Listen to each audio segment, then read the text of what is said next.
What's going on, everybody? Welcome to another episode of Anybody Can Cook, the show where we prove to you guys that just because you're not a fancy cook doesn't mean you can't make some bomb food all the time.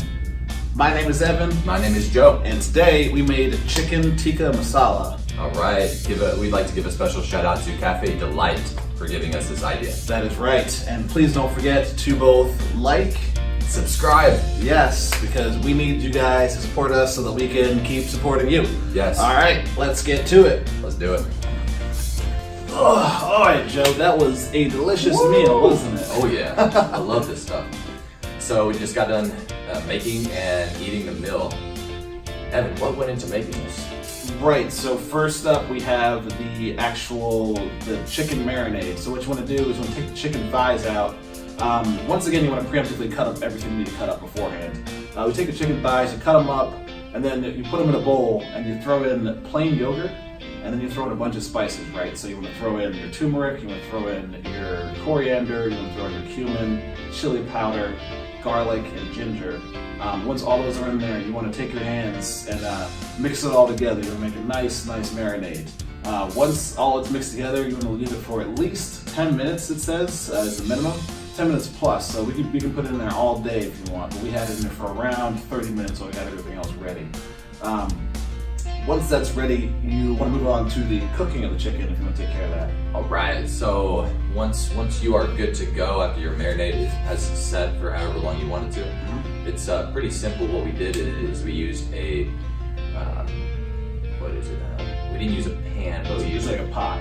We use a pot, but you can go with a pan. Either way, put some olive oil in there, and then take your chicken. What we did is we used tongs to grab one at a time and put them in there, so you're filling up the whole surface area. You don't want to put the chicken on top of each other, because after 3 minutes of your chicken sitting in there, you're going to want to take those tongs and flip them. If you're overfilled with chicken in the pot, it's not going to work out, obviously. You got to sear them on both sides, so you got to make sure you have the surface area. This part might take a little time. For our serving size, which was relatively large, we ended up doing that 3 times. So just rinse and repeat however many times you need. Yeah. So after you're done with the chicken itself, on comes the sauce for the whole meal. So you want to take the pot we used before. We actually scraped off. There's some burnt marinade because it's been there for so long on the bottom. So you scrape off the black parts, and then what you want to do is you want to throw extra butter in there. Once the butter is melted down, you want to toss your onions in.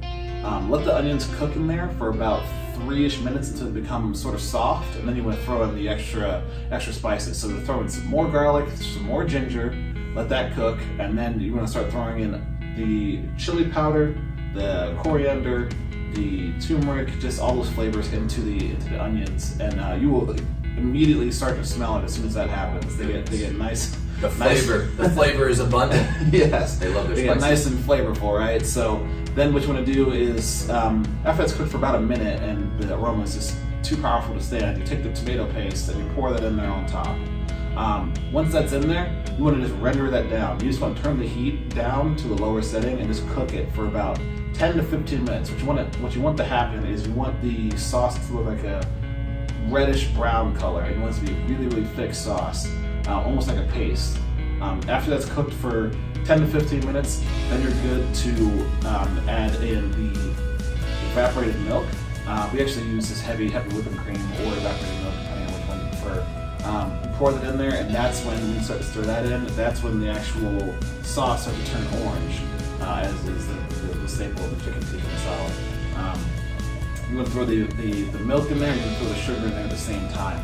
It takes about a minute for you to stir it all through, and once you're done with that, that is when you pour the chicken back into the sauce. Once the sauce is back with the chicken and they've been reunited in perfect harmony, you want to just turn the heat back up a little bit and just cook it for 10 to 15 minutes. I mean 8 to 10 minutes, I'm sorry. Yep. What you want to happen is you want it to bubble up. You want it to actually cook the chicken all the way through. The searing cooked it mostly, but this is the end game right here. Once that's done, you cook it for 8 to 10 minutes. You take it off the stove. Hopefully you guys have been cooking your rice in the rice cooker or wherever this whole time, because once that is done, you are done. All you have to do is just get the plates out, get the bowls out, plating done, time to eat. Bro.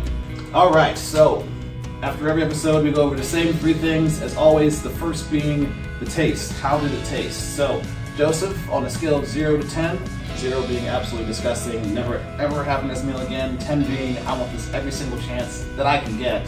Joe, where would you put this meal? So, very interesting week from my perspective at least. First time having masala, and I've had similar foods in the past in that region.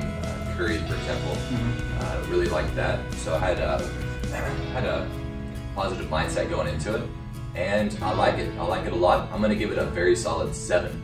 So why am I giving it a 7? Well, for one, I love chicken, and this thing was flavorful. All those spices, man, they know how to cook that stuff. That's right. So we had a great recipe.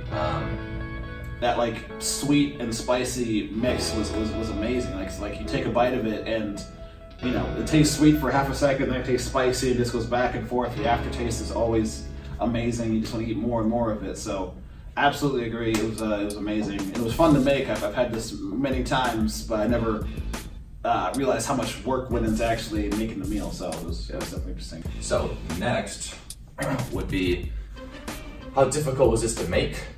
So Evan, on a scale from 0 to 10, you guys know how it works. 0 being like making cereals extremely easy. 10 being your chef type material. Evan, give it a rank. So if I were to place this, I would definitely place this at a solid. Let's go with a solid 4 out of 10. It was definitely not difficult at all to make. All you have to do, which is it's a very common theme with us, is do the prep work ahead of time. You have to chop the onion, chop the meat up, make the marinade. Once all that's done, it's literally just running down the list of stuff and just keep stirring the pot. And it's super simple to make. Always chopping onions, always chopping garlic. Yeah, it's getting to the point now where I can see myself getting more efficient and effective at it. It sounds silly, but cutting this stuff, just prepping in general, it's becoming second nature, so to say. So the development aspect of everything is really cool. Last but not least, very important, is the price aspect. Like I said, you guys know how it works. 0 to 10. 0 being so cheap, it's like nothing, but 10 being super expensive. Maybe take a nice girl out for a date, or a nice guy out for a date.